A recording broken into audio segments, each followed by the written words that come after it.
भारत दुनिया में लोकतंत्र का सबसे बड़ा देश और जनसंख्या में दूसरे नंबर का सबसे बड़ा देश, या हो सकता है कि अगर जनगणना हो तो भारत दुनिया का सबसे बड़ा देश बन जाए। ऐसे देश में लोकतंत्र और यहाँ की जनसंख्या, जो कि अलग अलग धर्म और जाति से मिलकर बनती है, आज इन्हीं के पैमाने पर मैं आपसे कुछ चर्चा करना चाहता हूँ। वैसे तो अक्सर हम जनता के मुद्दों को यहाँ पर उठाते हैं, जनता के विचारों को जनता की आवाज़ बनकर यहाँ पर लेकर आते हैं, लेकिन आज मेरे कुछ अपने विचार हैं जो आज मैं काफ़ी समय बाद आपके साथ साझा करने आया हूँ। और ये ज़रूरी भी है। ये ज़रूरी इसलिए है क्योंकि ये विषय अब भारत के अंदर एक बड़ी चिंता का विषय बनता जा रहा है। तो मैं चाहता हूं कि अगर आप देश के लिए कुछ चाहते हैं करना, या आप देश के साथ अपना भविष्य देखना चाहते हैं बेहतर, तो आज आपको ये वीडियो अंत तक जरूर देखनी होगी, क्योंकि इस वीडियो के अंत में आपको ये समझ में आएगा कि भारत के अंदर में आज एक ऐसा गहरी चिंता का विषय क्यों बनता जा रहा है, जिसके ऊपर आज आपको और हमें आवाज उठाने की जरूरत पड़ सकती है। तो चलिए आज इन्हीं कुछ पैमानों पर हम आपसे चर्चा करते हैं।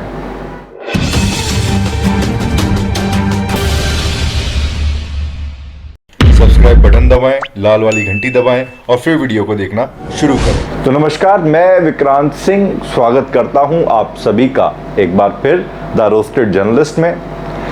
वैसे तो हम पहले काफ़ी आपसे बातें किया करते थे, आपके मुद्दों को उठाया करते थे, लेकिन काफ़ी समय से ये कुछ काम नहीं हो पा रहे हैं। उसका कारण ये भी है कि सारे काम क्योंकि अकेले करने पड़ते हैं, तो इस वजह से बाकी जगहों पर जहां पर आप जैसी जनता हमसे जुड़ी हुई है, तो वहां पर भी हम उनके साथ में कुछ ना कुछ साझा करते रहते हैं, अपनी बातों को, आपके विचारों को उनके समक्ष लाते रहते हैं। तो आज भी बिल्कुल वैसे ही मैं आज आपके सामने आया हूं, लेकिन आज मुद्दा आपका और मेरा नहीं है, आज हम सबका मुद्दा है, देश का मुद्दा है। देखिए, यूं तो देश के अंदर में आज देखा जाए तो बहुत सारे मुद्दे हैं। मुद्दों की देश के अंदर में कोई कमी नहीं है।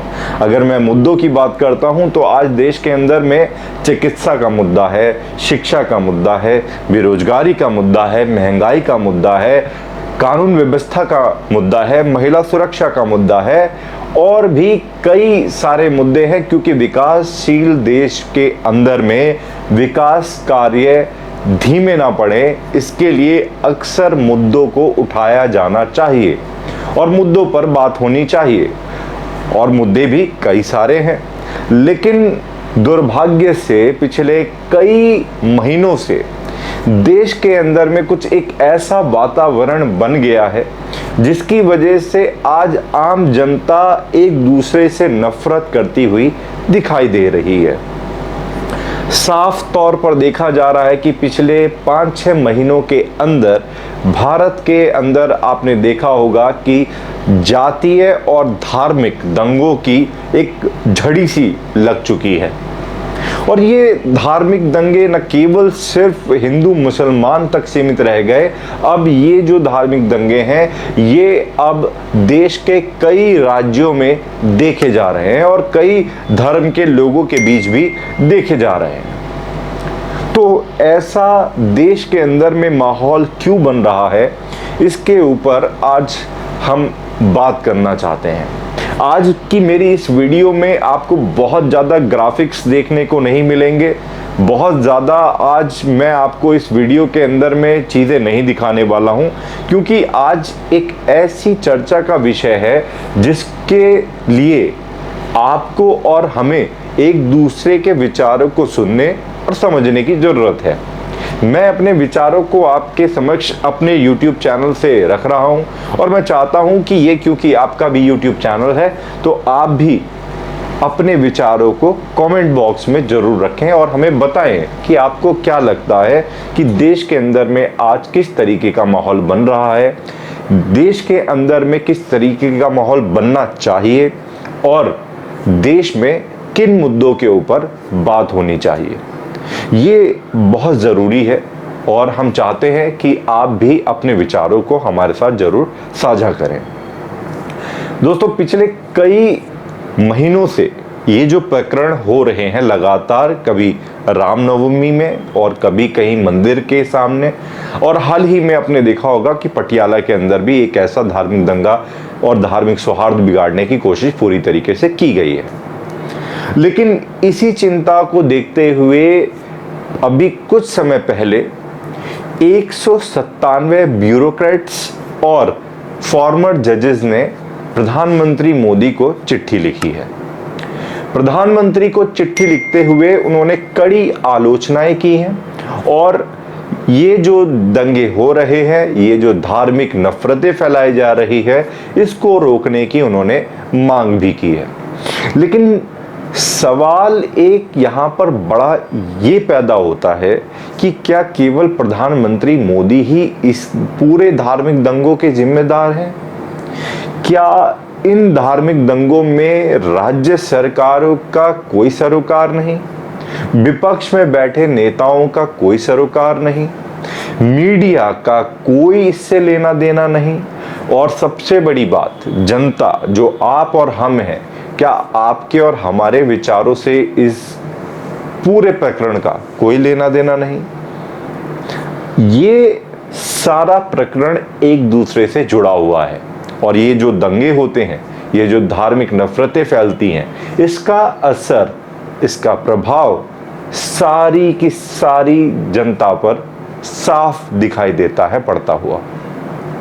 लेकिन जिम्मेदार सिर्फ एक पद ही क्यों? आज का सवाल ये भी है। लेकिन इस सवाल के साथ साथ एक सवाल और भी है कि क्या हम ये चाहते हैं कि मीडिया जो है वो महंगाई, बेरोजगारी, शिक्षा, चिकित्सा, महिला सुरक्षा, कानून व्यवस्था, सड़कें, इन सब के ऊपर भी बात करें? क्या आपने नहीं देखा कि पिछले कई महीनों से, कई सालों से तमाम तरीके के मीडिया चैनल केवल और केवल धार्मिक दंगों की ही बात करते हैं, राजनीति की ही बात करते हैं? जबकि हाल ही में केंद्र सरकार के एक बड़े मंत्री अनुराग ठाकुर जी ने लताड़ लगाते हुए मीडिया चैनल को ये कहा है, और न केवल केंद्रीय मंत्री बल्कि कोर्ट से भी ये स्टेटमेंट आई है कि मीडिया को अपनी लक्ष्मण रेखा पार नहीं करनी चाहिए, अपनी हद में रहना चाहिए। लेकिन तमाम कोशिशों के बाद भी आपने देखा कि लगातार किस तरीके से मीडिया नफरतों का दौर शुरू कर चुका है और उस नफरतों के दौर में किस तरीके से वो देश के अंदर में सौहार्द बिगाड़ने की कोशिश कर रहा है। और न केवल नेशनल मीडिया बल्कि YouTube पर भी कई ऐसे चैनल्स हैं जहां पर केवल और केवल सिर्फ नफरत ही बांटी जा रही है। तो ऐसे कई चैनलों पर रोक लगनी चाहिए, ऐसे कई YouTube चैनलों को बंद कर देना चाहिए। ये तो एक बात है, लेकिन इसके बावजूद भी अगर हमारे और आपके बीच में कुछ इस तरीके की नफरतें हैं, उसको कैसे दूर की जा सकती है? उसको कैसे दूर किया जा सकता है? राज्य सरकार जहां पर है वहां पर क्या माहौल है और राज्य सरकार का उसमें कितना इन्वॉल्वमेंट है, इसको लेकर भी सवाल होने चाहिए। सवाल विपक्ष की सरकारों से भी होने चाहिए, विपक्ष में बैठे हुए नेताओं से भी होने चाहिए कि आखिरकार आपका क्या इसमें रोल है। क्योंकि कई जगह पे सरकारें तो देखा जाए विपक्ष की भी हैं, जैसे कि कांग्रेस की सरकार है, आम आदमी पार्टी की सरकार है, तृणमूल की सरकार है, शिवसेना की सरकार है। तो आपने देखा कि कई जगह पर कई अलग अलग पार्टियों की सरकार है। तो ऐसा क्यों है कि केवल हम प्रधानमंत्री मोदी के ऊपर ये बात रखकर सीधा उनकी आलोचना करना शुरू कर देते हैं? मैं यहाँ पर किसी को डिफेंड नहीं कर रहा हूँ। मैं आज अपने इस चैनल के माध्यम से मैं आज यहाँ पर सभी वर्ग के लोगों को जिम्मेदार ठहरा रहा हूँ और मैं ये कह रहा हूँ कि यहाँ पर अगर जिम्मेदारी सबकी है तो उतनी ही हमारा कर्तव्य भी बनता है कि हम इस नफरत को दूर करें और देश के अंदर में जो असल मुद्दे हैं उनको लेकर हम चर्चा करें। अगर उनको लेकर चर्चाएं होंगी तो देश जो आज कोरोना के बाद अब यूक्रेन और रशिया के बीच में जो अंतर्राष्ट्रीय स्तर पर युद्ध चल रहा है उसकी वजह से जो प्रभाव हमारे देश पर पड़ रहा है, पूरी दुनिया पर पड़ रहा है, उससे भी हम निपट सकें और आने वाली जो भी स्थितियां बन रही हों उनको भी हम चुनौतीपूर्ण तरीके से झेल सकें। तो इन सारी चीज़ों को समझते हुए जिस तरीके से कोरोना के केस दोबारा से बढ़ रहे हैं, बिजली संकट देश के अंदर में पैदा हो गया है, इन सारी चुनौतियों को देखते हुए हमें और खास तौर पर नेशनल मीडिया को भी इस बात को समझने की ज़रूरत है कि देश का माहौल बिगाड़ने की शुरुआत ना करें। देश में पहले से ही काफ़ी नफ़रतें और सौहार्द बिगाड़ने की कोशिश की गई हैं, लेकिन अगर इसका खामियाजा कहीं पर भुगता गया तो इस पर सभी को उतना ही नुकसान होगा जितना नुकसान बाकी के लोग और बाकी के धर्म के लोग भी झेलेंगे। वो कहते हैं कि चिंगारी अगर आग बनती है तो उस आग में सभी के घर झुलस जाते हैं। तो बेहतर है कि चिंगारी को चिंगारी ही रहने दे, आग बनाने की कोशिश ना करें। नफरतों के इस दौर में हम और हमारी कोशिश ये है कि हम असल मुद्दों को आपके समक्ष लेकर आएं, असल मुद्दों पर आपसे बात करें और सभी राज्य सरकारों को, केंद्र सरकार को, विपक्ष के नेताओं को, मीडिया को और ख़ास तौर से देश की आवाम को, देश की जनता को सिर्फ ये कहना चाहते हैं कि असल मुद्दों पर आप बात करें। जो मीडिया चैनल असल मुद्दों पर बात नहीं करता है उन चैनल्स को देखना बंद कर दें। अपने राज्य सरकारों से, अपने मंत्रियों से, अपनी केंद्र सरकार से भी इस नफरत को ख़त्म करने के लिए जो भी सुझाव हो सकते हैं उन सुझावों को भी आप ज़रूर साझा करें। एक उदाहरण के तौर पर मैं आपको यहाँ पर बताना चाहता हूँ कि उत्तर प्रदेश भारत का एक ऐसा राज्य हुआ करता था जहाँ पर सबसे ज़्यादा नफरत के दौर और धार्मिक भावनाओं को भड़काकर दंगे किए जाते थे। आज वही उत्तर प्रदेश पिछले कई सालों से प्रगतिशील बना हुआ है और किसी भी धर्म के, किसी भी वर्ग के लोगों की या संगठन की या किसी भी पार्टी की ये हिम्मत नहीं हो रही है कि वो उत्तर प्रदेश में किसी भी तरीके का सौहार्द बिगाड़ने की कोशिश करे, क्योंकि शासन ने अपनी पकड़ इतनी मजबूत बनाई हुई है और सबके साथ के साथ, सबके विकास के साथ, सबके प्रयास के साथ, सबको लेकर एक साथ चल रहे हैं। तो ऐसी ही सरकारों को काम करने की ज़रूरत है, सबके साथ के साथ चलने की ज़रूरत है और प्रदेश के अंदर, देश के अंदर एक बेहतर माहौल बनाने की ज़रूरत है। आज की इस वीडियो में, आज के इस एपिसोड में मैं आप लोगों के विचार ज़रूर जानना चाहूँगा और आपसे भी समझना चाहूँगा कि क्या आपको भी लगता है कि क्या वाकई में देश का माहौल बिगड़ रहा है।